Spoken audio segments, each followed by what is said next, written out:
Nós representamos um outro momento, que é um momento otimista. Esse é o ponto que eu quero falar. Eu quero falar para todo mundo que, assim, as gerações mais novas estão olhando e falando, o futuro pode ser glorioso. O Brasil realmente pode ser uma das 5 maiores nações do mundo, nós temos tudo para isso. E os problemas que a gente padece, pô, eu pago imposto alto, pô, a inflação, ela tá sempre comendo um pedaço do meu salário, os juros são altíssimos no Brasil, andar na rua no Brasil é perigoso. Todos esses são problemas pequenos. Laércio, de maneira clara, a mensagem que a gente passa para os mais jovens é exatamente a mensagem que as pessoas mais velhas vão querer ouvir. Se um ouvinte da rádio estiver agora assistindo, ele não vai discordar, imagino eu aqui em Criciúma, da maior parte das coisas que eu estou falando. Ele, na verdade, não me conhece e, na verdade, se ele tiver lá mais de seus 50 e poucos anos, ele está, vamos dizer, ainda inebriado pela lógica do bolsonarismo como resposta dialética ao petismo. O bolsonarismo como enfrentamento natural ao petismo. Mas se você olhar na letra da lei, ou se você olhar no papel, as propostas do Flávio são muito menos condizentes com o que ele pensa do que as minhas. Então, se ele olhar e olhar minha trajetória, eu liderei o impeachment da Dilma Rousseff nas ruas e no parlamento. Eu fui capaz de fundar um partido, a família Bolsonaro não foi capaz de fundar um partido. Eu jamais votaria nessas leis feministas que passaram no Congresso. Assim como o nosso deputado Kim Kataguiri nunca votou, eu jamais ficaria fazendo campanha falando que eu vou ficar aumentando Bolsa Família. Ou seja, contrariando a lógica e o sistema de valores do próprio eleitor dele. Jamais faria isso. Então, se esse eleitor conhece e passa a ser um pouco generoso, ele não tem motivo de discordar. E aí existem dois elementos, e a pergunta é muito boa, porque ela trata de dois momentos geracionais. O Fernando Henrique e o PSDB, eles representaram um processo de modernização de um país que tinha medo de falar que era de direita. E aí as classes médias antipetistas, elas falam, não, esse projeto está modernizando o Brasil, tem plano real, tem privatização, a economia está andando, eu estou começando a consumir produtos do exterior. O Brasil é uma economia muito fechada ali até os anos 90. E isso, vamos dizer, marcou uma geração, né, uma geração antipetista, até que deu vamos dizer, a fadiga de material e eles passaram a perder. O bolsonarismo representou outro momento, foi quando as pessoas antipetistas começaram a falar, este cara, ele representa meu sistema de valores. O Bolsonaro é literalmente eu. O Bolsonaro, ele fala que nem eu falo, ele tem a mesma religião que eu, por mais que o Bolsonaro não tenha religião nenhuma. O Bolsonaro defende a família, por mais que ele esteja na terceira família. O Bolsonaro, ele gosta de matar bandido, por mais que o governo dele não tenha passado nenhuma legislação que realmente prenda bandido. Ou seja, as pessoas se identificaram ali com o Bolsonaro e falaram, esse é o homem, eu vou com ele ali. E já está apresentando a fadiga de material também. Essa fadiga de material já está acontecendo. Nós representamos um outro momento, que é um momento otimista. Esse é o ponto que eu quero falar. Eu quero falar para todo mundo que, assim, as gerações mais novas estão olhando e falando, o futuro pode ser glorioso. O Brasil realmente pode ser uma das 5 maiores nações do mundo, nós temos tudo para isso. E os problemas que a gente padece, pô, eu pago imposto alto, pô, a inflação, ela tá sempre comendo um pedaço do meu salário, os juros são altíssimos no Brasil, andar na rua no Brasil é perigoso. Todos esses são problemas pequenos. Todos os problemas que o Brasil passa são muito, muito, muito pequenos. A pessoa fala, é impossível. O problema não é esse. O problema é a vontade de você resolver esses problemas. O problema é você organizar uma força política que saiba o que fazer. O exemplo que eu vou dar, eu já tinha dado o exemplo do câncer. O Brasil, se fosse um paciente, uma pessoa doente, ele é uma pessoa que está morrendo de gripe. Sabe, existe cura pra gripe, existe remédio pra gripe, todo mundo sabe como resolver, só que a pessoa não quer cuidar, porque se ela tem um parente que falou que ele tem que tomar suco de cenoura e um chá e não tá tomando remédio pra gripe. Este é o cenário do Brasil. Resolver o problema de juros do Brasil é fazer uma boa reforma fiscal. Resolver a questão de segurança pública, passando a legislação certa e tendo vontade, se resolve em 1, 2 anos. Resolver a questão da reforma administrativa dos estados e municípios para fazer eles serem autossustentáveis, como são aqui em Santa Catarina, a gente resolve em 3, 4 anos. É questão de resolver uma equação política. Isso é difícil. Que é resolver os jogos de poder que existem entre os estados, os municípios, o tal do centrão. Hoje também tem o STF como um player. Este é o desafio. E nós estamos criando um projeto político inteiro devotado a resolver isso. E isso é otimista, isso aponta para um futuro que vai ser glorioso. Eu vou falar, a maior parte dos problemas brasileiros de Estado, que são muito ruins, a saúde e a educação no Brasil, com o uso da tecnologia, com a inteligência artificial que está chegando aí, galera, é uma revolução, vai mudar tudo. O SUS, que antes era uma desvantagem brasileira, vai ser uma vantagem enorme, porque ele é centralizado, a gente vai poder cruzar dado, aí a gente vai poder saber se uma pessoa vai desenvolver diabetes, já vai ter um remédio próximo. O presidente de El Salvador, o Bukele, apresentou esse mesmo projeto e já está fazendo uma espécie de SUS dele no celular da pessoa, que não tem atraso, a pessoa consegue fazer a consulta com o médico, em vez de pegar fila, ela já faz por teleatendimento com qualquer médico espalhado pelo país, o remédio já aparece num totem perto da casa dele, aí você consegue prevenir, controlar estoque, gasta menos dinheiro, tem menos corrupção, é muito melhor. O futuro será incrível. E para você fazer uma revolução que envolva inteligência artificial, alta tecnologia, você precisa de gente boa com cabeça nova. E é isso que a nossa geração está aprendendo a ser, a geração que vai usar a tecnologia para fazer com que o Brasil diminua o gap, a distância que a gente tem para os países maiores. E a gente vai conseguir. Então, por que eu sou otimista sobre o futuro e por que esse é um projeto diferente dos outros? Porque a resposta que já está tendo entre os mais jovens mostra que isso está convencendo os corações e mentes das pessoas que já estão entendendo que o caminho é outro. E aí é um processo de convencimento, é um processo natural. Já aconteceu com o Milei na Argentina, já aconteceu com o Trump nos Estados Unidos. O próprio Bolsonaro teve um pouco disso. Isso está acontecendo com a gente. Se fala de reforma tributária, ela está sendo implantada, fala-se da reforma administrativa, reforma previdenciária, reforma política. O que você faria numa reforma política se fizesse a reforma política se entendê-la necessária? Pergunta difícil, hein, homem? Pergunta difícil. Eu vou falar minhas duas posições sobre reforma política. Quando todo mundo fala em reforma política, as pessoas estão falando muito em modelo de votação. É distrital misto. Muitos vão nessas linhas, pode ter mais partido, pode ter menos partido. Eu vou levar minha reforma política para outro campo, tá? Porque por mais que eu falasse, Renan, qual a sua opinião? Eu gostaria de ter voto distrital misto de lista fechada, para não ter nem tiririca na lista. Mas isso é uma outra discussão, a gente pode, depois se quiser abordar em outra pergunta, a gente faz. A principal parte de uma reforma política nossa é entender qual o problema político do Brasil.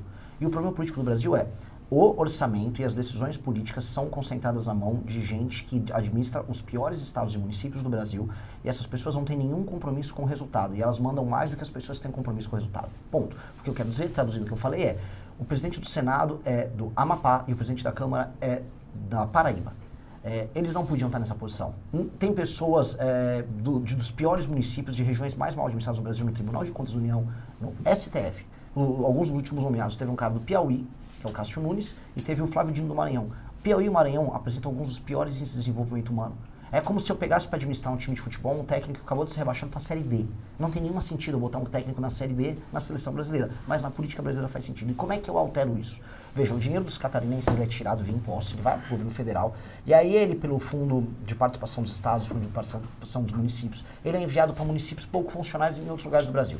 Eu fui visitar esses lugares pouco funcionais. O IDH desses lugares, a atividade econômica não aumenta. E os governadores não têm nenhuma obrigação em fazer a arrecadação do estado aumentar. Ele só fica com o pires na mão, dando calote para o governo federal, ou esperando cair o dinheiro. Então um governador, por exemplo, do Maranhão, ele não melhora a vida do maranhense. Ele só fica aguardando um paulista, um catarinense trabalhar mais para coletar mais impostos do governo federal e cair no cofre dele.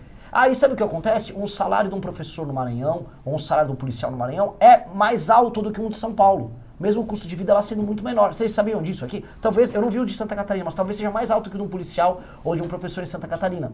É justo se o dinheiro foi coletado aqui? Só que os índices educacionais, os índices de segurança pública nesses lugares são piores do que São Paulo e Maranhão. Desculpa, São Paulo e Santa Catarina. Isso não é correto. Como resolver isso? A minha reforma passa pelo seguinte. Todo prefeito e governador, eles terão que, tirando o fato de serem populares, que é o que eles só querem ser populares, para poder concorrer a uma reeleição, eles terão que obedecer índices de desempenho. Então é assim, se você pegou o saneamento básico no seu estado, ele está em 15%, se você é um governador, você tem que entregar ele com 20%, no mínimo. Se é um prefeito, pegou com 10%, tem que entregar com 20%. Mesma coisa com saúde, mesma coisa com educação, mesma coisa com atividade econômica que tem que aumentar. Se você gera esse efeito, você ganha pontos. Se você ganha pontos, você pode concorrer à eleição, você pode receber emendas no teu município e você pode, inclusive, fazer shows aí para as eleições, que é o que esses caras adoram. Pode. Se você não conseguiu bater essas metas, independente de você ser popular ou não, você não pode participar das eleições. Você fica elegível por 8 anos, o seu partido fica elegível naquele município por 8 anos. O que você faz? Com que o dinheiro que é extraído de impostos dos outros lugares acabem obrigando, através dos repasses, esses lugares a se tornarem independentes economicamente, melhorarem a vida das pessoas, porque aí sim, esses municípios vão ficando, vamos colocar aqui, autônomos, e ficando autônomos, o dinheiro de Santa Catarina fica em Santa Catarina, o dinheiro de São Paulo fica em São Paulo, e a população do Maranhão fica feliz e vive melhor também. E a gente tem uma federação mais equilibrada. E aí, com uma federação mais equilibrada, a representação melhora no Congresso Nacional e o país como um todo melhora. Hoje, o modelo político no Brasil é políticos, governadores em geral, judiciário, ficam o tempo todo tentando extrair dinheiro de quem trabalha e produz. Esse é o modelo. Para resolver isso, indicadores de desempenho muito claros e punições para quem não conseguir cumprir. Com base nisso, a gente começa a reequilibrar a federação. Se não, eu vou colocar aqui, não é nenhuma provocação, é a verdade, a federação vai quebrar. Se a gente não resolver isso que eu estou falando, em algum momento o Brasil vai separar em 2, 3 países. Porque as pessoas não vão conseguir aguentar. Uma hora, o cara que está pagando imposto aqui em Santa Catarina vai falar, eu tô de saco cheio, não aguento mais ter que sustentar o prefeito de Bacabal, no Maranhão. Não dá. Não dá. E o cara de Bacabal, ele só rouba a população de Bacabal. E ainda me rouba aqui em Santa Catarina, eu nem sei quem é ele. Uma hora vocês não vão aguentar. O pessoal de São Paulo não vai aguentar. E eu tô avisando, porque as pessoas estão começando a se odiar nas regiões. A gente não pode se odiar. O Brasil é um país para ser um país imperial, um país enorme. Isso tem que ser resolvido. Na sua reforma política, mantém a reeleição? Eu manteria a reeleição para deputados. Eu acho, entretanto, muito mais racional a gente aumentar o mandato de presidente para 5 anos e não ter reeleição. Aí o presidente consegue apresentar um projeto e aí ele pode, na reeleição, lançar um candidato do partido dele. Acho que não tem problema nenhum. Agora, o modelo de reeleição como nós temos no Brasil é um modelo doente. Por que doente? Porque os mandatos são construídos para apenas se reeleger. E aí você tem Já assume tratando a reeleição. Exato. E o terceiro ano de mandato já é campanha. E aí o último ano ainda é só aplicação de obras e gasto de dinheiro e compra de voto. A gente sabe que esse é um modelo no Brasil. Agora, se a gente aplica esta reforma que eu falei aqui, com indicadores de desempenho e com punições, aí a coisa muda um pouco de figura, porque na prática esse prefeito ou esse governador, se eles entregarem os indicadores de desempenho, aí talvez valha a pena até eles concorrerem à reeleição. A gente tem que ter, a questão toda são os critérios de desempenho. Hoje, infelizmente, o eleitor não avalia bem um político. Nos lugares mais pobres do Brasil, a taxa de reeleição dos prefeitos é muito alta. Aí você pergunta, como pode uma cidade que é muito ruim, o prefeito ser reeleito? A vida não melhorou em nada, porque a pessoa vende o voto. A pessoa ganha um emprego na prefeitura, todo mundo sabe que é assim. A política é isso. A gente fica falando de esquerda e direita é só a casquinha do ovo. A política brasileira é compra de voto, cooptação. Essa é a regra no Brasil. E é isso que precisa acabar. Comentarista de eleição da Sou Maior, advogado Pierre Vanderlinde. Tua pergunta, Pierre, fica à vontade. Deu uma cortadinha, mas acho que entendi o espírito da pergunta. De maneira clara, a única coisa que demandaria uma alteração constitucional é se eu quisesse aplicar a pena de morte ou prisão perpétua, porque isso são cláusulas pétreas. O resto é PL, projeto de lei, ou PEC, projeto de emenda à Constituição.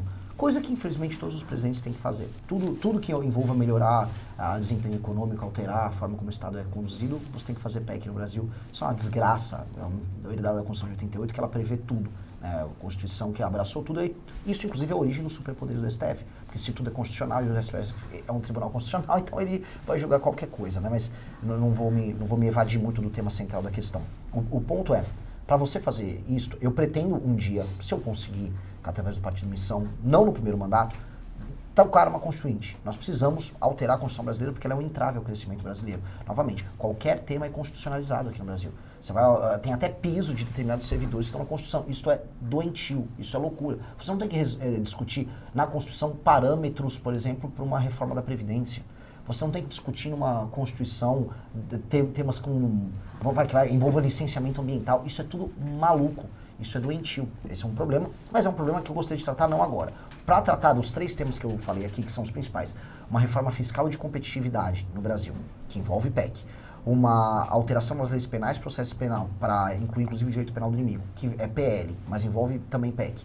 E para fazer essa reforma administrativa que eu falei, que mude os sistemas de incentivo para os estados e municípios, que permitam punições e incluir, vamos dizer, critérios objetivos de avaliação, tudo isso é PL e PEC. Eu não preciso de uma constituinte. O que eu vou precisar é de maioria no Congresso Nacional.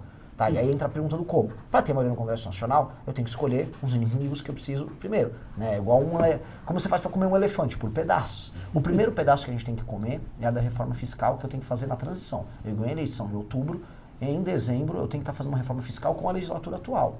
Eu tenho que passar o máximo que eu puder dessa reforma fiscal para vir dólar para o Brasil, para a gente romper essa trajetória de aumento de dívida que a gente tem, para sobrar espaço fiscal para o Brasil poder investir. E aí os juros vão cair, e aí a gente começa a ter um país mais previsível, sobra dinheiro na mão das pessoas, e eu posso até depois de 2 anos começar a baixar imposto. Que aí eu consigo baixar, porque eu vou reduzir o aumento da dívida e o aumento dos gastos do Estado. Isso é uma notícia boa. Segunda coisa, aí entra algo que vai me deixar altamente popular. Eu vou declarar guerra ao crime organizado. E eu vou destruir o crime organizado. E nunca fizeram isso no Brasil. Todos os presidentes que fizeram isso de maneira clara, na própria América Latina, aumentaram muito sua popularidade. E aí como é que eu vou gastar minha popularidade? Especialmente minha popularidade com os políticos. Aí eu vou gastar tudo numa reforma administrativa. Tudo nessa reforma que eu falei. Que essa é a reforma que vai desmontar a forma de fazer política do Centrão no Brasil. E aí eu falo para o nosso ouvinte, o STF é um problema? Sim, é um grande problema. É um problema que começou a crescer a partir de 2012 e que agora e chegou no ápice aqui nos últimos anos e que agora a gente está sentindo, nossa, é um problema muito anômalo. Sim, Agora, o maior problema nosso é o Centrão, que é a forma antiga, arcaica de fazer política no Brasil, que vem do período colonial. Inclusive, o Centrão está sempre nos mesmos escândalos junto com o STF. Inclusive, as nomeações do STF têm relação com o Centrão. Tudo isso está relacionado. Destruir o Centrão é mais importante do que... Ou melhor, destruir a forma de fazer política do Centrão é mais importante do que destruir a mentalidade da esquerda ou o próprio STF. Porque ele dá base para tudo isso. Ele dá base. O Maranhão, eu vou falar para vocês, é um estado socialista. E ele é um estado socialista sem precisar, em nenhuma medida, de ter um comunista administrando ele. Simplesmente porque o Centrão cria esse tipo de modelo de pessoas dependendo do Estado. Para você ter um negócio, tem que ter o Estado praticamente como sócio. Uma economia completamente baseada em dinheiro estatal. Isso foi criado pelo Centrão. O Centrão faz isso. O Centrão é o grande inimigo. O Centrão é o grande traidor que destrói qualquer projeto político. Nós temos que mudar. Não, eu não vou sair prendendo pessoas do Centrão. Ainda que eu gostaria de fazer isso com alguns. Mas o que eu vou fazer é alterar o sistema de incentivos para que o próprio político do Centrão trabalhe direito. Esse é o jogo. Falamos várias vezes aqui do STF. STF hoje ele está politizado, porque lá ele tem nomeados do Lula, do Bolsonaro, acho que do Fernando Henrique ainda, porque os ministros do STF são todos nomeados pelo presidente da República, que indica para o Senado aprova ou não, e o presidente nomeia. Isso cria, ou tende a criar, uma dependência, uma relação dos ministros com o poder, com os políticos. Como é que tu avalia a possibilidade de mudar essa regra, fazendo com que os integrantes do STF sejam de carreira ou concursados? Veja só, eu não sou tão otimista com a ideia do concursado. Você tem dentro dos concursados, quando eles chegam em posições importantes, o lobby do judiciário, por exemplo, para super salário. Não é isso que vai determinar se o STF vai ser bom ou ruim. Sabe o que vai determinar? É tirar os poderes do STF. Hoje o STF manda em tudo. Eu vou dar um exemplo. A Suprema Corte Americana ela também funciona com nomeação política. Sabe por que ela não interfere tanto? Porque ela só trata de matéria estritamente constitucional, ela tem um filtro de entrada. Nos Estados Unidos, o STF deles cuida de 50 ações. No Brasil, são de 8 mil ações. O STF também tem superpoderes aqui no Brasil, porque 83% das decisões delas são monocráticas. Portanto, cada ministro dá uma sentença, dá a canetada dele e fica com uma decisão monocrática.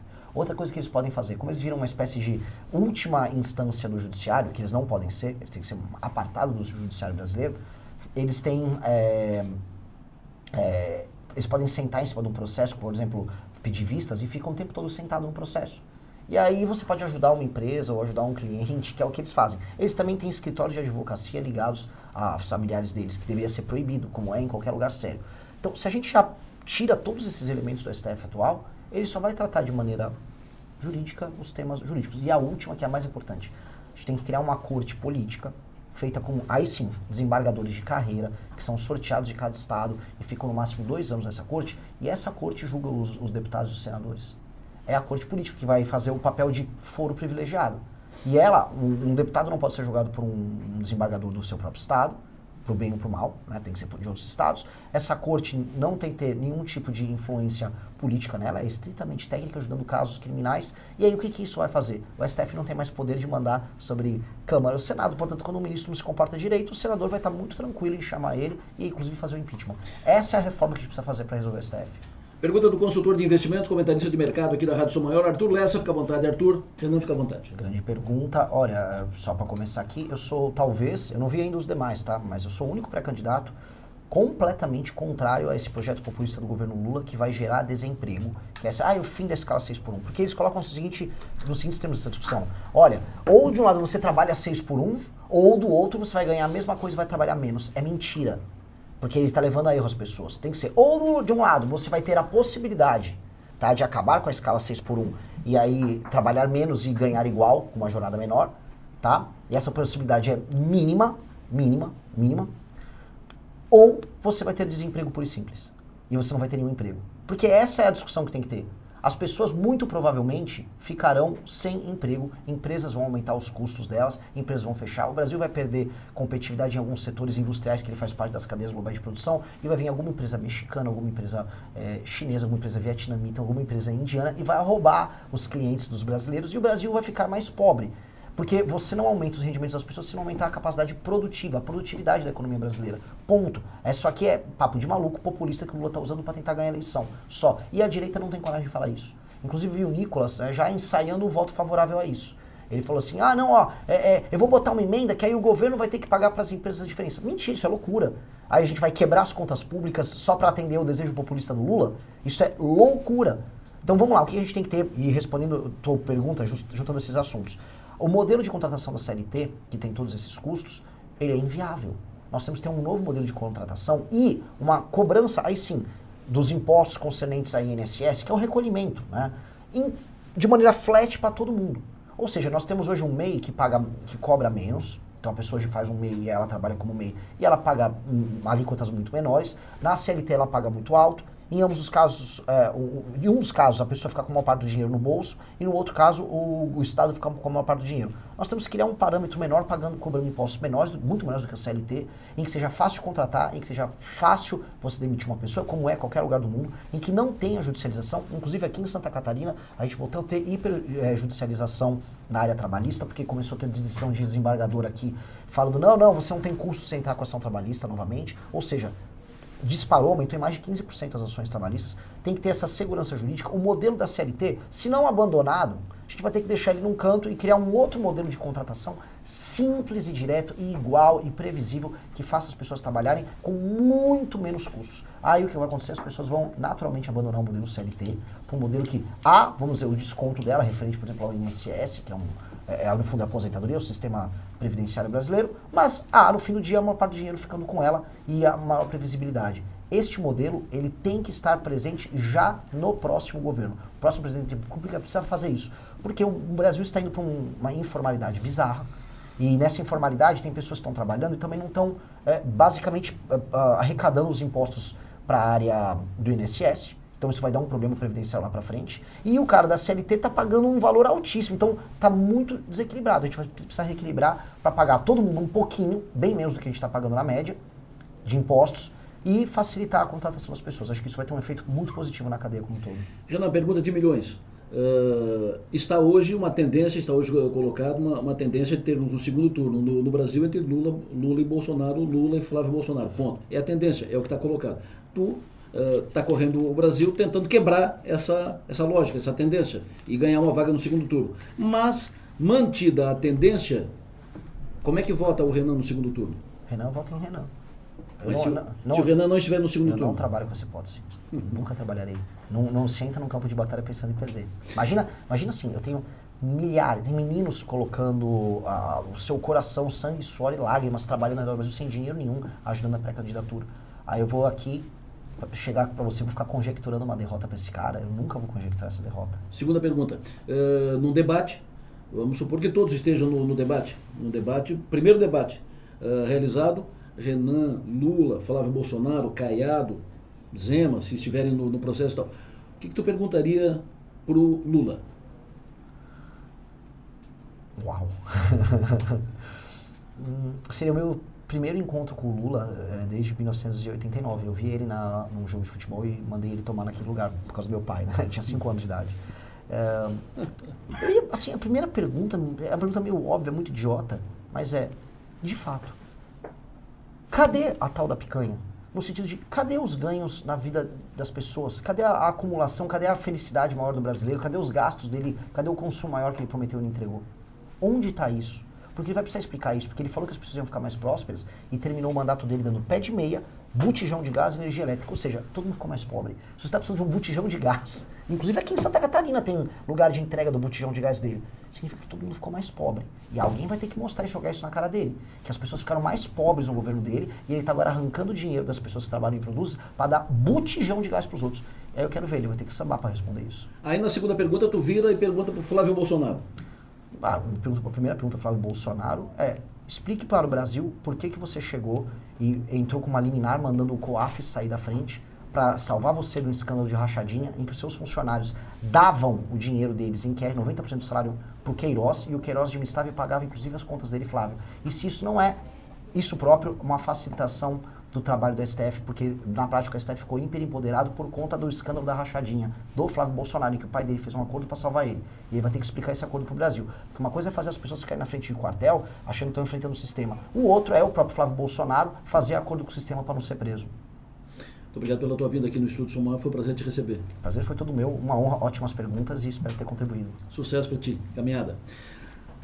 Renan Santos, candidato à presidência da República, partido Missão, Partido Novo. Renan, candidato à presidência, é o primeiro presidenciável aqui no Estúdio Som Maior na caminhada para a eleição desse ano 2026.